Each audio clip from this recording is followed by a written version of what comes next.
Hi guys, so we just got home from the Asian store and ipapakita ko sa inyo lahat yung mga binili namin kanina. Tagal na rin akong hindi nakapunta ng Asian store kasi laging nag-order na ako sa Wii. Good to see some new items dun sa Asian store na pinupuntahan namin. I got this dumpling wrapper. You know na lagi akong gumagawa ng dumplings. And then I have this sweet longganisa. I have 3 of this frozen mango sticky rice. Meron pa ako nitong isa sa freezer pero paborito namin to kaya bumili ako ng 3 pa. I also got baby bok choy para sa sinigang. Kimchi. I also got kimchi.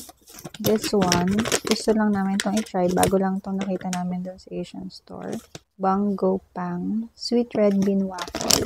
Nakita kasi ni Noe sa Squid Game siya. So, gusto namin i-try. And may free taste kanina doon. Masarap daw, sabi ng dalawa. Medyo sweet daw to.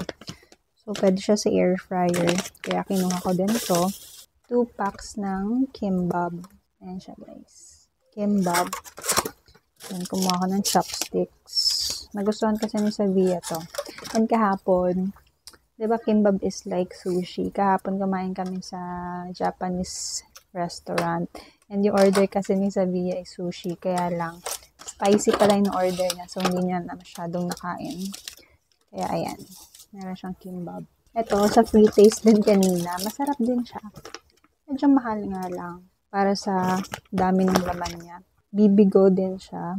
Fried squid. Masarap. In-air fryer lang siya. Sarap to. Para siyang calamares. Tinry namin kanina. Kaya kumuha din kami. Seeds. Siopaw. 2 siopaw. Barbecue pork bowl. Microwavable siya pero ini-steam ko yan. 2 packs. Sarap kasi to. Pumpkin. Saka last one is this mixed seafoods. Sasama ko siya sa noodles na gagawin ko with the dumplings. Meron kasi siya mga tahong, tapos crab sticks, octopus, shrimp, and meron ding squid. So, let's try kung masarap. Ayun lang guys, yung mga nabili namin sa Asian store. Lagay ko na siya sa ref. Hey guys! Good morning! Today gagawa ako ng pandesal. Gagawin natin siya dito sa bread maker ko. First time ko lang gagawa ng pandesal ever. Nagtingin lang ako ng recipe sa internet. Ang gagawin ko ngayon is yung recipe na nakita ko sa TikTok. Kasi itong gumawa ng pandesal na to is nasa New York. I figured out na dapat halos same area kami nung gumawa ng bread, ng tinapay na yun, ng pandesal na yun, para makuha ko ng ayos or ma-achieve ko yung tamang luto ng pandesal. As you guys know, sa Philippines, mas madaling mag-proof or mag-rice yung dough kasi mas mainit doon. And nakita ko doon sa isang recipe sa Pilipinas, 30 minutes lang niya pinaparice yung dough. While yung nakita ko dito sa New York na gumawa ng pandesal is 2 hours niya pinarice yung dough. So, mas maganda siguro na i-follow ko yung recipe nung nandito sa New York. Pangalan niya from TikTok is The Pretend Chef. So, ayan. Ipa-follow ko yung recipe niya. Ayan yung recipe niya guys. Sinulat ko na at in-stick ko dito. Para hindi na ako mahirapan magtingin sa phone. In using the bread maker, dapat uunahin natin lagi yung liquids. Starting off with the 1 cup of warm milk. 2 tablespoons of melted butter. 1 egg. Then, all-purpose flour. Pero, I'll use 2 cups of bread flour and 1 cup of all-purpose flour.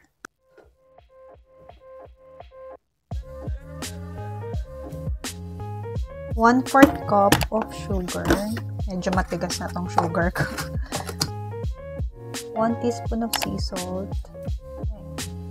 Then we'll make a well dito sa gitna para sa paglalagyan ng instant yeast. Make sure na hindi siya mag-touch sa liquids.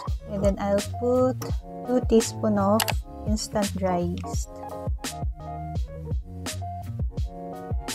That's it.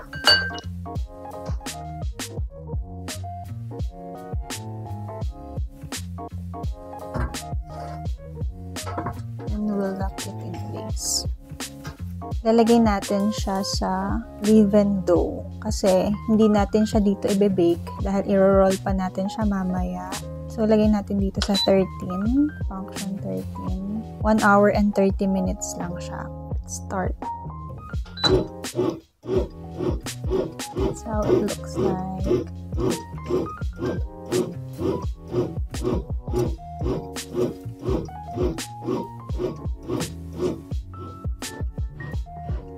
It's kind of sticky now.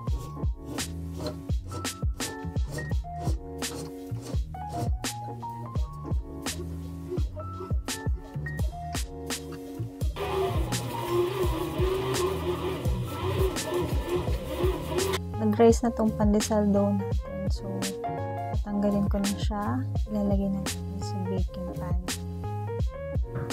This is how it looks like now after natin siya i-rest.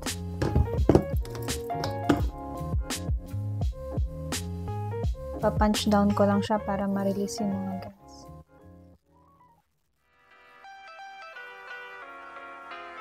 This is how the dough will look like. Hatiin natin sa dalawa.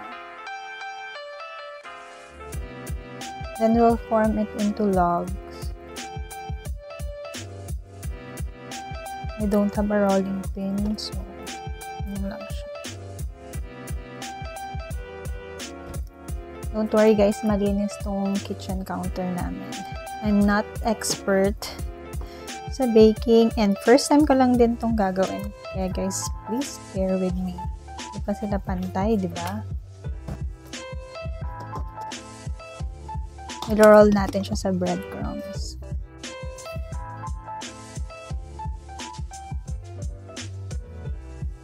$50 grams. Ano yung nakikita ko. So, gayahin lang natin. We'll form this into a ball. We'll roll it sa breadcrumbs. We'll put it sa baking pan.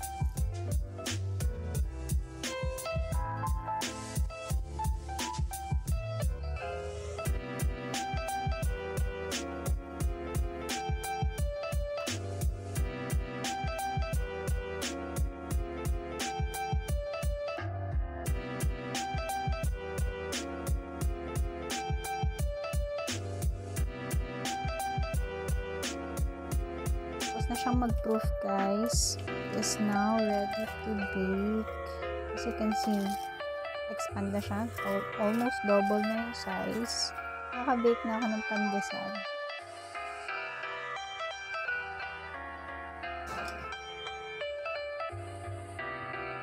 I-bake lang natin siya for 15 minutes, then it's ready. Yan na siya guys, nakakatuwa. Desal talaga siya. Guys, kaya iba-iba yung shape niyan kasi yung iba ni-roll ko, tapos yung iba, yung in-slice ko lang, hindi ko siya ni-roll para tingnan ko kung ano yung mas maganda sa kanila. Para next time, yung gano'n na lang yung gagawin ko. So ngayon, nilipat ko lang siya sa wire rack para mag-cool down agad.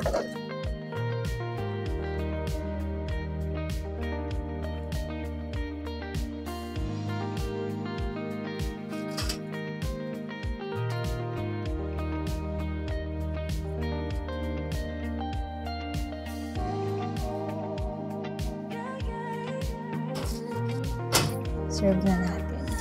Oh my gosh, ang lambot. Ayan guys. Pandesal. Pandesal talaga siya guys.